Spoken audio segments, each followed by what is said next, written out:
들어봅시다. 시작.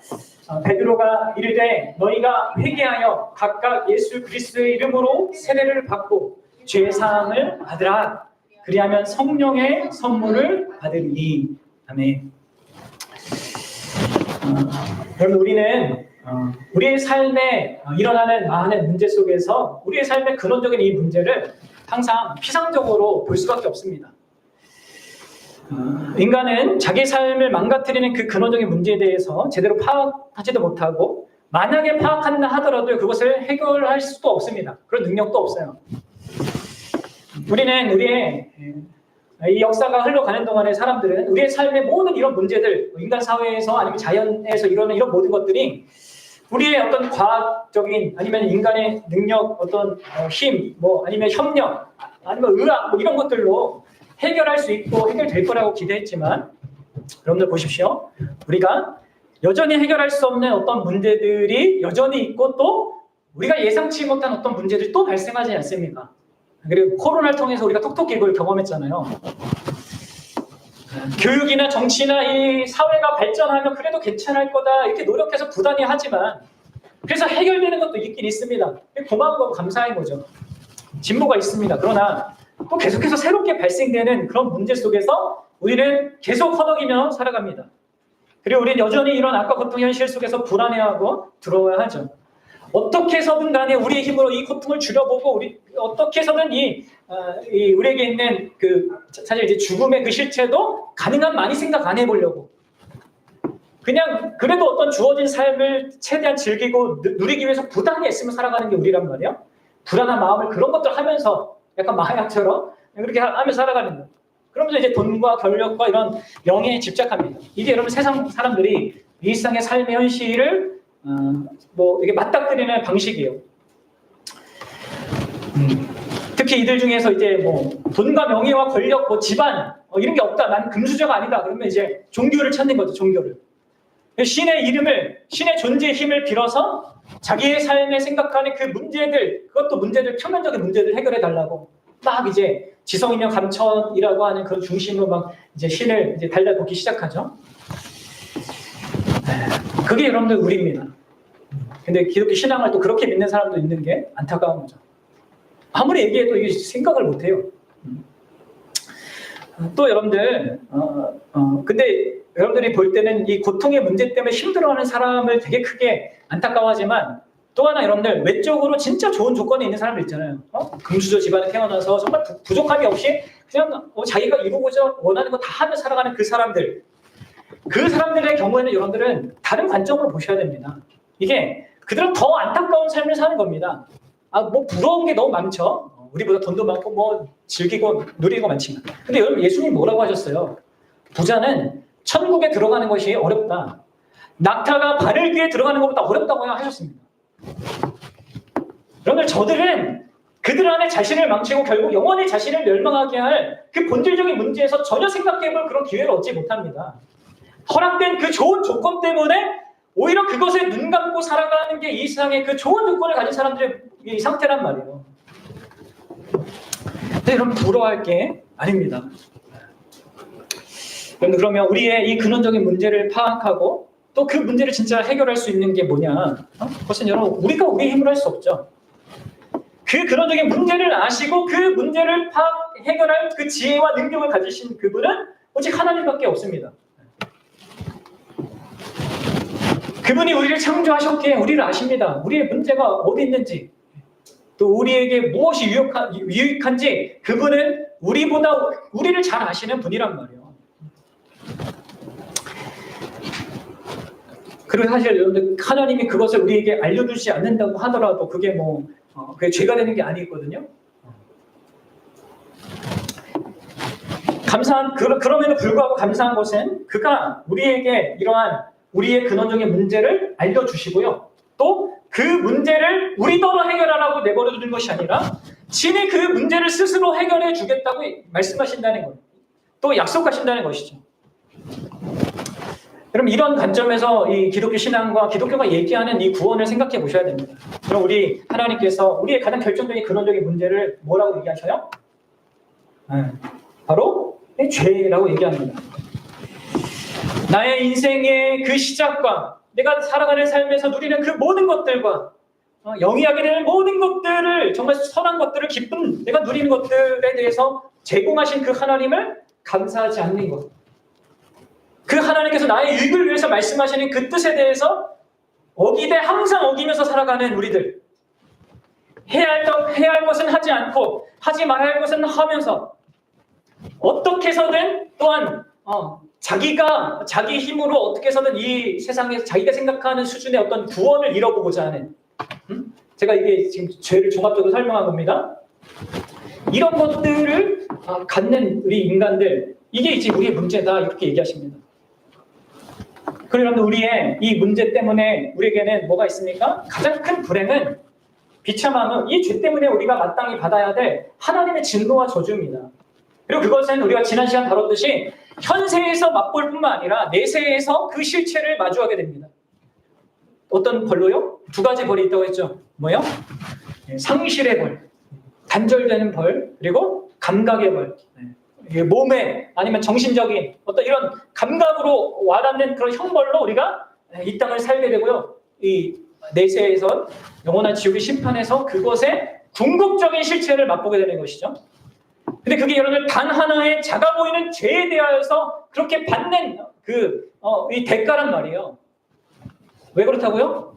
우리의 죄가 단순히 사람끼리 짓는 죄가 아니라 이 크고 높으신 가장 선하시고 아름다우신 그 하나님께 대하여서 짓는 죄이기 때문에, 그분을 대항하고 그분을 대적하여 짓는 죄이기 때문에 모든 죄가 무한한 진노와 저주를 받기에 합당한 것입니다. 그리고 바로 그런 의미에서도 이 모든 죄의 문제와 죄의 결과로 맞닥뜨려낸 그 하나님의 진노의 문제는 오직 하나님 자신만이 해결할 수 있는 거예요. 이런 측면에서 하나님을 대항하는 것이고 하나님께 대한 또 하나님 크기만큼의 죄이기 때문에 오직 하나님 그분만이 이 죄를 해결할 수 있는 겁니다. 죄의 문제는 결국 우리가 해결할 수 없고요. 오직 하나님께서 우리 안에 놀라운 은혜와 그 긍휼과 자비를 베푸셔야 합니다. 특별히 우리에게 새로운 생명을 주셔야 되고요. 그럴 때만 우리가 죄를 미워하고 또 죄와 싸울 수 있는 그 인생을 살 수 있게 되는 겁니다.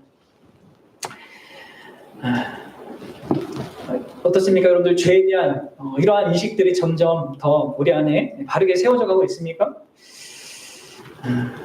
이 하나님의 죄, 이 진노와 저주, 죄에 대한 이 죄의 결과로서 받아야 되는 이 진노와 저주라는 이것도요, 앞서 말씀드렸다시피 하나님이 친히 어떤 방식으로든 해결해 주시는 것밖에 우리에게 소망이 없습니다.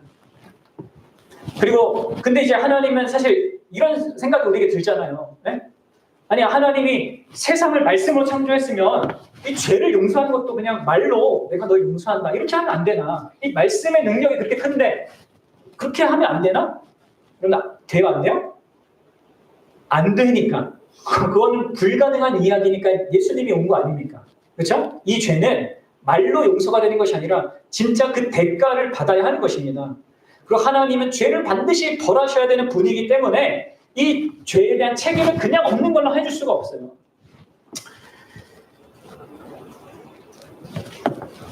이렇게 여러분들, 하나님은 우리의 문제가 무엇인지를 정확하게 알고 거기에 대한 해답이 무엇인지를 아십니다. 그래서 그분은 우리에게 이런 문제를 해결할 수 있는 그 길을 제시하십니다. 그게 바로 오늘 우리가 배울 이 소유리문답 85문의 내용이에요. 자, 한번 잠깐 보겠습니다. 다시, 우리의 죄로 말미암아 마땅히 받아야 될 그 하나님의 진노와 저주를 피하게 하시려고 하나님이 우리에게 요구하시는 것이 무엇인가? 같이 읽어볼게요. 시작. 우리의 죄로 말미암아 마땅히 받아야 할 하나님의 진노와 저주를 피하게 하시려고 하나님께서 우리에게 요구하시는 것은 예수 그리스도를 믿고 생명에 이르는 회개를 하며 우리에게 구속의 은덕을 끼쳐주시려고 그리스도께서 쓰시는 모든 방도를 부지런히 사용하는 것입니다. 그럼 이것을 하나님께서 우리에게 요구하신, 우리의 가장 큰 문제를 해결하기 위해서 하나님이 너희는 이걸 해라 이렇게 말씀을 하시는데, 그리고 이제 이어지는 86문부터 이어지는 내용이 믿음이 뭔지, 이 예수님을 믿는 믿음이라는 게 뭔지, 생명이 이르는 회개라는 게 뭔지, 또 구속의 은덕을 전달하는 모든 방도, 이제 이걸 은혜의 수단이라고 하는데, 말씀과 기도와 성례인데, 말씀과 성례와 기도인데 이게 무엇인지 어떻게 사용해야 되는지 설명을 한단 말이에요. 근데 중요한 것은 우리가 자꾸 이제 이런 이야기를 보면 뭘 생각하냐면 우리가 뭘 해야지를 생각해요. 먼저 자꾸 이제 이런 얘기를 하면 하나님이 뭘 요구하시냐 그러면 우리가 뭘 해야지를 생각하는데 그 전에 우리 뭘 생각해야 되냐면 그것을 요구하시는 하나님이 누구냐를 먼저 생각하셔야 돼요. 항상 하나님의 명령이든 뭘 생각하든 그걸 말씀하신 그 하나님은 누구냐를 생각해야 됩니다. 자, 사도행전 2장 38절 다시 우리 오늘 본문인데 읽어봅시다. 그러니까 이게 무슨 일단 설명하기 전에 보십시오. 하나님이 너 믿어라, 회개해라, 또 이런 수단들을 사용해라 할 때는 뭐가 있냐면 하나님께서 이런 것들을 할 수 있도록 미리 그분이 하시는 어떤 일이 있는 거예요. 그것 속에서 요구하시는 거라는 거죠. 자, 마찬가지 오늘 이 본문도 마찬가지입니다. 같이 읽어봅시다. 시작. 베드로가 이르되 너희가 회개하여 각각 예수 그리스도의 이름으로 세례를 받고 죄사함을 받으라. 그리하면 성령을 선물로 받으리니. 여기에 하나님께서 요구하시는 회개하라, 예수님을 믿어라, 성령을 선물로 받아라 이런 모든 명령들은 뭐가 전제되어 있냐면 그렇게 할 수 있는 것을 미리 하나님께서 예비하신 하나님의 그 역사하심이 미리 전제가 되어 있습니다. 그 회개라는 건 죄를 깨닫게 해주신 하나님의 역사가 있는 거예요. 예수 이름을 믿어라 하는 것은 뭐예요? 예수님을 보내주신 현실이 있는 거고 성령을 선물로 받아라는 성령님을 보내주시는 이런 현실이 있는 거예요. 죄사함을 받아라는 것도 내가 널 용서해 줄 거라는 그 하나님의 먼저 용서하시는 그 의도와 그 행하시는 게 있는 것입니다.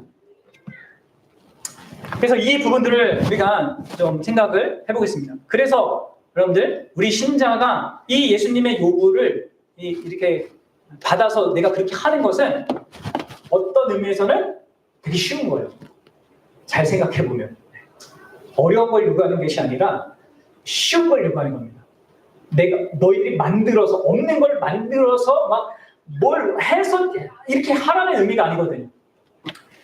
먼저 여러분들 생각해 봅시다. 먼저 하나님은 우리가 예수 그리스도를 믿을 수 있도록 예수님을 이 땅에 보내주셨어요.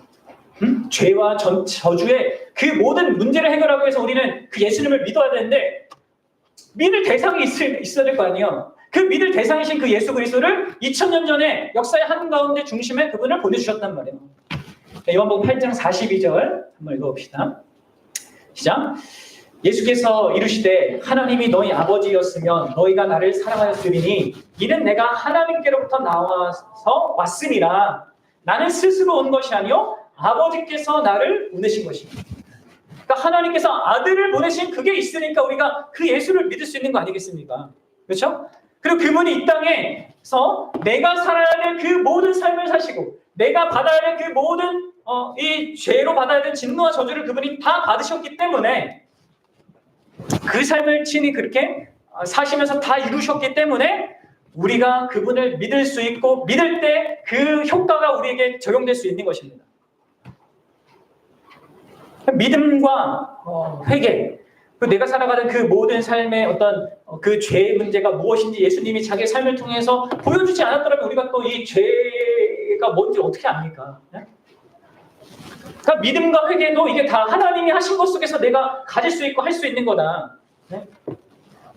그럼 이것을 생각해 보셔야 돼요. 내가 뭔가에게 순종하고 뭔가를 따라갈 때 이걸 생각해 보셔야 됩니다. 그걸 말씀하신 분이 누구냐. 그리고 또한 하나님은 우리에게 뭘 주셨습니까? 바로 성경을 보존해 주셨습니다. 하나님의 말씀은 이 성경을 우리에게 보존해 주셨어요.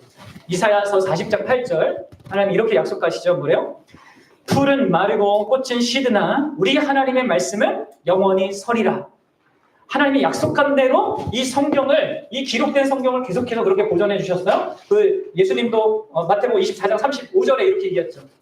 같이 읽어봅시다. 시작. 천지는 없어질진정 내 말은 없어지지 아니하리라.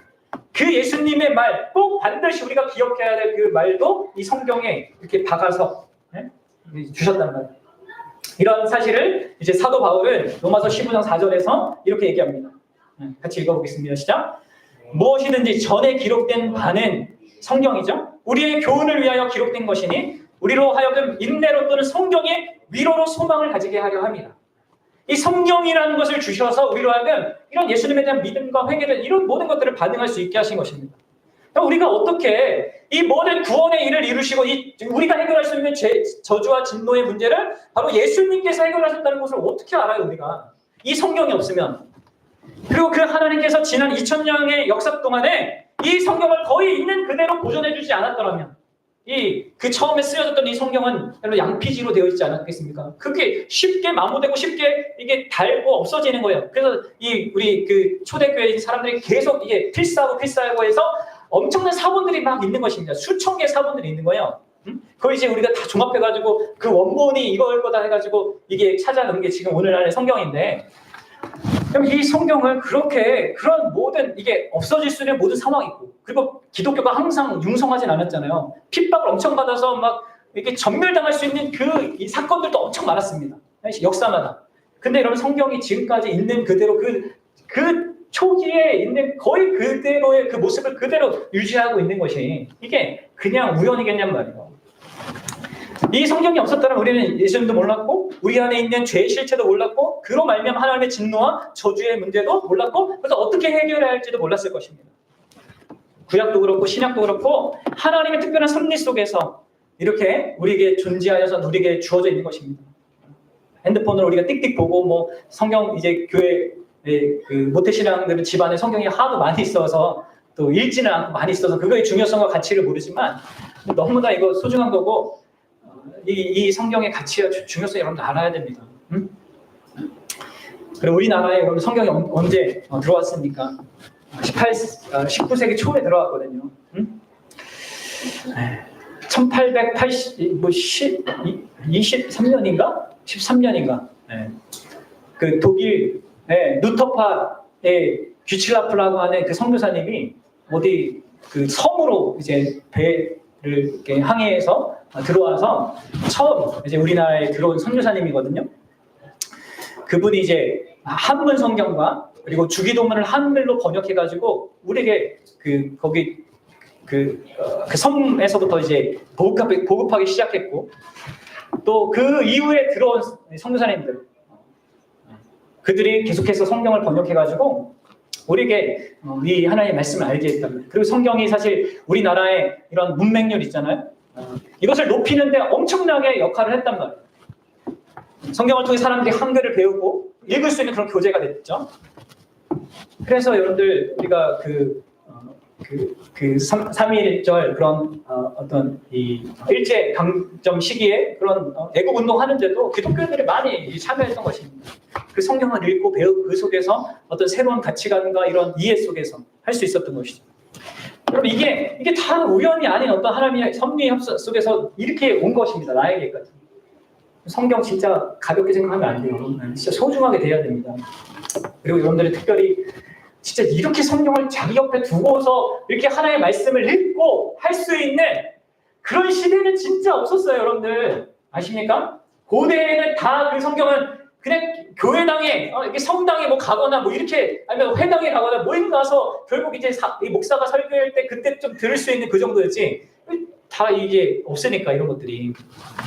여러분, 우리가 얼마나 자유롭게 이 성경을 읽을 수 있는 게 얼마나 복입니까? 근데 풍요 속에 이 빈곤이라고, 되게 성경이 이제 우리가 잘 안 읽고 한데, 그래서 성경 읽기 우리가 강조하는 거예요, 제가.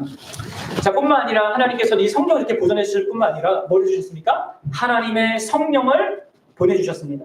요한복음 14장 26절 함께 읽어보겠습니다. 시작. 보혜사 곧 하나님 아버지께서 내 이름으로 보내실 성령, 그가 너희에게 모든 것을 가르치고 내가 너희에게 말한 모든 것을 생각나게 하리라. 그러면 성경이 아무리 보존돼도 이 성경을 그리고 내가 해서 연구하고 읽고 한다 하더라도요, 성령 하나님이 도와주지 않으면, 그 성경의 진리를 나에게 성령님이 적용시켜주지 않으면 우리는 이것을 제대로 이해할 수도 없고 이것을 나의 것으로 삼을 수도 없습니다. 그 예수님이 행하신 모든 구원의 일은 옛날에 그냥 판타지 이야기에 나오는 어떤 이야기밖에로 안 들려요. 그게 진짜 나의 삶을 바꾸고 나의 그 존재와 나의 삶의 모든 가치관을 송두리째 바꾸는 그 진리로 나한테 와닿을 수가 없습니다. 그저 지식으로 하나. 그냥 뭐 이런 지식이 있대. 기독교는 이런 거래. 예수님 믿는 사람은 뭐 구원받아 천국 가고 이 땅에서 뭐 착한 일을 하다가 예수님처럼 살다가 죽는, 이런 정도 지식으로밖에 안 남아요. 근데 진짜 이 예수님을 만나고 그 예수님과 관계 속에 살고 나의 인생의 송두리째 이 모든 관점을 바꾸는 이것은 오직 성령께서 역사하실 때만 가능한 거거든요. 그래서 여러분들 우리에게 믿어라, 회개하라, 그리고 하나님의 그 은혜의 도구들을 수단들을 사용해라 할 때 이런 하나님의 이 준비하시는 또 예비하신 모든 것이 있는 것입니다. 그래서 여러분들 우리가 참된 믿음을 갖고 참된 회개를 하고 또 이런 말씀을 통하여서 성례를 참여하고 기도하는 것 속에서 그 은혜를 누리는 것은 우리가 막 뭐 남들보다 더 열심히 했기 때문에 갖는 어떤 우리의 특별한 것의 결과가 아니에요. 그건 마땅히 해야 되는 거지만 그걸 통해서 우리가 누리는 모든 은혜와 그런 축복들은 다 이 하나님께서 예비한 것 속에서 주는 겁니다. 이걸 아셔야 됩니다.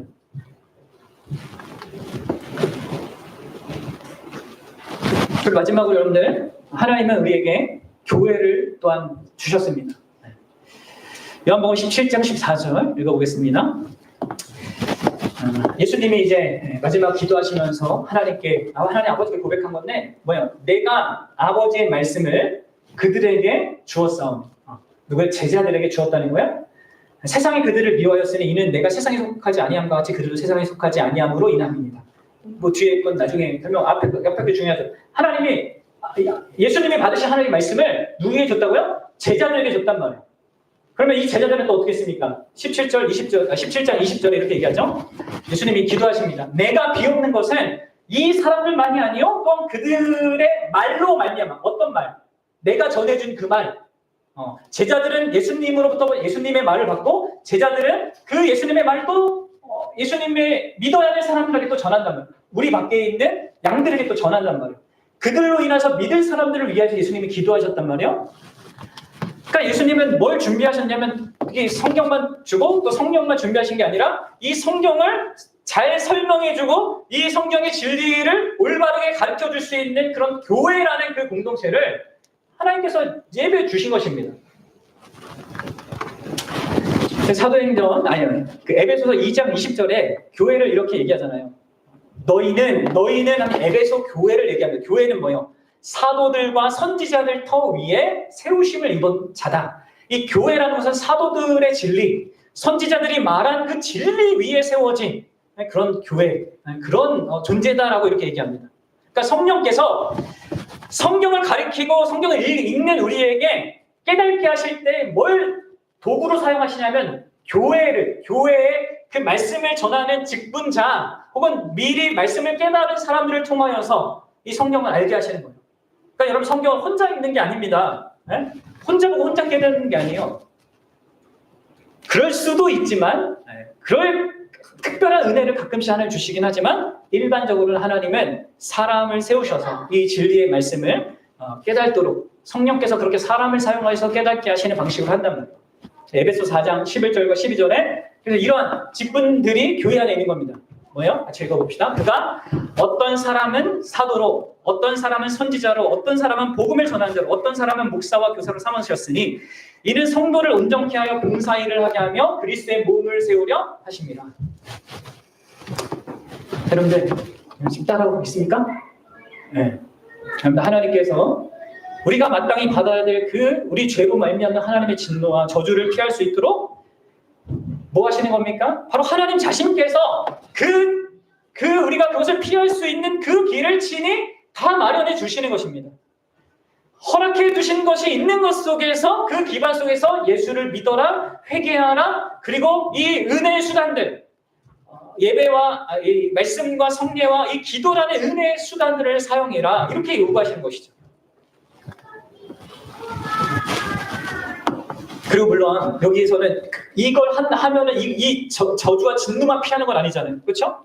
그냥 근원적인 문제를 해결하는 것을 넘어서서 본래 하나님께서 우리를 창조하셨을 때 그 목적, 하나님을 영화롭게, 하나님을 사랑하고 하나님을 조건 없이 따르면서 그분을 영화롭게 하는 자로 우리를 이뤄가시는 그것까지, 이게 이렇게 하나님께서 예비하신 모든 것 속에서 그러니까 죄의 문제와 저주의 문제와 이거 나의 문제 해결 정도가 아니라 우리가 궁극적으로 도달해야 되고 또 궁극적으로 추구해야 되고 그렇게 할 때 가장 행복한 그 길까지 하나님께서 이렇게 다 마련해 두신 것 속에서 갖는 겁니다.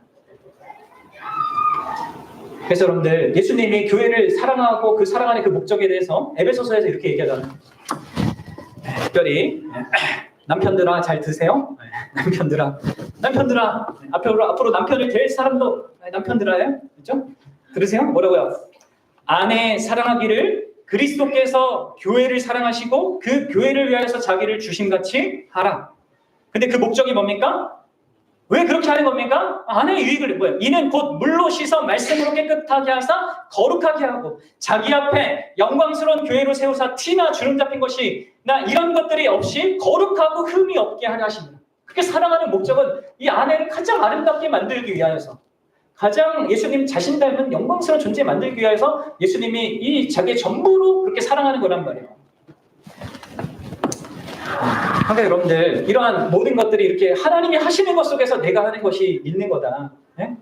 내가 믿음에 반응을 하고 회개를 하고 은혜의 수단을 활용하는 것. 여러분, 이런 것들이 우리에게 구원과 영생을 가져다 주는 것이 아니에요. 이것 자체들이. 네? 이게 우리가 영생을 받고 축복을 받는 자격을 주거나 그걸 소유하게 만드는 것이 아닙니다. 이 믿음과 회개와 은혜의 수단들을 활용하는 것은 이 구원이라고 하는 하나님이 나의 아버지가 되어주고 나의 신랑이 되어주는 이런 놀라운 값비싼 은혜를 전달받고 영위하는 누리는 수단일 뿐이지, 이것 자체들이, 믿음 자체가, 회개 자체가, 내가 은혜의 수단들을 사용하는 것 자체가 나를 구원하는 건 아닙니다. 반드시 믿게 되고 반드시 회개하게 되고 반드시 이 은혜의 수단들을 우리가 영위하며 살아가게 되지만, 그것은 구원을 그 자체로 이루는 것이 아니라 오히려 이렇게 얘기할 수 있는 거죠. 구원이 전달되었을 때 내가 구원과 관련이 있다, 하나님과 관련이 있다는 것을 드러내는 증거입니다. 이게 믿음도 그렇고 회개도 그렇고 내가 말씀에 가까이 하고 예배에 소중하게 여기고 기도하는 것은요, 내가 진짜 구원받은 자로서 이게 나의 모습을 드러내는 거예요. 이해가 되셔요? 여러분, 하나님께서 왜 이렇게 하신 거겠습니까? 한번 생각해 보십시오. 왜 이러한 모든 것들을 다 준비한 다음에 우리에게, 어떤 의미에서는 준비한 그게 제일 힘든 것, 어려운 거고, 그 불가능한 것을 우리에게 이루기 위해서 하나님이 하신 일이 그렇게 큰 거고, 그것 속에서 우리에게 믿으라, 회개해라, 또 이런 은혜의 수단을 사용해라 하시는 건데, 왜 이렇게 하신 거겠습니까? 우리한테 어려운 일을 너가 열심히 한번 나 찾아서 막 믿어라, 성경 저기 내가 꼭 숨겨놨는데 한번 너들 다 모아가지고 해서 해봐, 이게 아니라 왜 이렇게 하나님께서 이런 모든 것들 다 준비하셔서 우리에게 이런 요구를 하냐는 말이에요. 그 첫 창조 때도 그랬잖아요. 하나님이 이 세계를 다 여섯째 날까지 다 만드신 그 다음에 인간을 창조하셨단 말이에요. 하나님의 방식이 항상 이런 거예요. 왜 그래요? 왜 그렇습니까? 왜 그렇게 하는 겁니까? 바로 그분의 마음이 바로 우리를 향한 진정한 참된 그런 사랑의 마음으로 우리를 대하시기 때문에 그렇습니다. 그렇죠? 어떤 구원의 실마리를 딱 줘서 그걸 내가 열심히 찾아가지고 막 해서 추구하는 그런 방식이 아니라, 그분 자신이 친히 우리의 결정적인 문제를 해결하기 위해서 다 예비하시고 딱 내놓으신 다음에 이거 믿어라, 이거 믿고 회개하고 날 따라가라, 이렇게 하는 모든 것은 그분이 진짜 선하신 분이시고, 그럼 기억하, 하나님 선하신 분이시고, 그분의 선하심으로부터 흘러나오는 그분의 참된 그 사랑 때문입니다. 그게 바로 우리에게 구원을 가져다 주는 것이죠. 우리의 구원의 그래서 근원적인 근거, 원인은 하나님 자신에게 있는 거예요. 우리에게 있는 게 아닙니다. 로마서 5장 8절 이 말씀 읽어봅시다. 우리가 아직 죄인 되었을 때 그리스도께서 우리를 위하여 죽으심으로 하나님께서 우리에게 대한 자기의 사랑을 확증하셨느니라. 그렇습니다. 하나님 자신으로부터 시작한, 하나님의 그 선하심으로부터 시작된 구원, 그 은혜, 그것이 기독교가 말하는 구원, 세상 종교가 말하는 것처럼 우리가 막 열심히 해서 찾아가는 그런 구원이 아닙니다. 하나님이 자기의 열심과 자기의 온 힘을 다해서 우리를 찾아오시는 구원이고요. 그 사랑은, 그리고 뭘 주는 사랑입니까? 자기 자신을 주는 사랑이에요. 성부가 성자를 주고, 성자가 자기를 내어주고, 또 자기가 그 죽음으로 올 수 있게, 우리 안에 올 수 있게 성령을 주시는, 그러니까 자기 자신을 주시는 최고의 사랑. 그래서 여러분들, 우리의 믿음은 이러한 하나님에 대한 진짜 놀라움과 감격과 기뻐함과 감사함에 비롯되는 믿음인 것입니다. 우리의 믿음 자체가 내가 믿는 행위와 나의 어떤 각오와 결심에 초점이 있지 않고 그 예수 그리스도와 그 예수를 보내신 하나님, 그 예수님을 믿을 수 있게 도우시는 이 성령님, 이게 이제 이게 우리의 믿음의 초점이에요. 그리고 우리의 회개도 마찬가지예요. 이 죄의 심각성과 이런 것들을 이 하나님 앞에서 생각하고 그 예수님을 십자가에 못 박은 것으로 생각하고 그 심각성을 제대로 인식하는, 그러니까 내가 생각하는 것보다 내가 더 심각한 죄인이라는 것을 항상 인식하면서 겸손하게 그렇게 자기 자신을 볼 수 있고, 그런데 그런 나를 나의 모든 문제를 파악하고 우리의 문제에 대한 해결책으로 이러한 놀라운 모든 구원의 것들을 예비해 주신, 그리고 자신 나와의 그런 관계 속으로 사랑의 관계로 나를 부르신 놀라운 사랑을 받는 내가 대상이다. 이게 가치 있는 거죠. 내가 생각하는 것보다 더 심각한 죄인이지만 나는 내가 생각하는 것보다 더 놀랍도록 사랑을 받는 존재다. 이러한 자기 인식과 정체성 속에서 우리가 살아가는 겁니다. 여러분들이 그런 자유, 이러한 정말 든든함 속에 살아가십시오. 그래서 여러분들 우리는 제가 종종 얘기하지만 여러분들 죄를 미워하세요. 그렇죠? 자기 자신을 미워하지 말고 죄를 미워하시고요.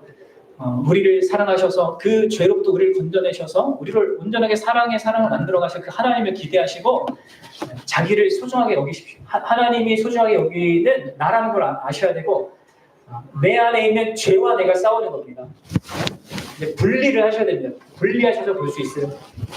그리고 그것을 위해서는요, 계속해서 예수님을 믿는 그 믿음, 그리고 정말 날마다 회개하는 삶이 있어야 되거든요. 근데 그게 어떻게 가능하냐? 결국 하나님의 은혜의 수단, 그리고 하나님의 말씀과 기도와 이 성례, 이런 교회 공동, 이걸 통해서 가능하단 말이에요. 이런 것들을 정말 여러분들 이게 뭐 귀찮고 힘든 어떤 것이, 이게 여러분들 살리는 거라고요. 이게 여러분들이 잘하게 하는 거고, 이게 여러분들을 죄를 이기게 하고 여러분들을 건강하게 만드는 가장 중요한 통로예요. 마치 밥 매일 먹어야 되는 것처럼 이런 이 말씀을 통하여서 이렇게 하나님 공급받는 것, 그런 것이 우리에게 너무나 중요하다는 것을 알고 그렇게 살아갈 수 있으면 좋겠습니다. 아시겠죠? 그러면서 꼭 여러분들 주의를 하셔야 됩니다. 우리가 하는 행위에 자꾸 이렇게 너무 큰 의미를 자꾸 부여하려고 하는 사람들이에요. 내가 열심히 또 성경 읽고 막 하다 보면 또 이게 뭐 내가 하고 있기 때문에 또 내가 더 뭐 잘 이렇게 은혜도 더 받고 축복도 더 받을 거라고 또 이렇게 또 생각하게 됩니다. 또 그렇게 가지 않도록 주의하고요. 그것은 하나님의 은혜를 이렇게 누리게 하는, 그게 맞긴 하지만 내가 그걸 해서 그렇게 되는 건 아니고 하나님이 도와주시고 그런 은혜를 그걸 통해서 베풀어 주셔서 내가 영위하는 거다. 이런 좀 이렇게 균형 잡힌 이해 속에서 여러분들이 신앙생활을 하고 또 죄에 대해서 이해하고 또 죄와 싸우며 살아가는 저와 여러분들 될 수 있길 바랍니다. 아시겠죠? 네.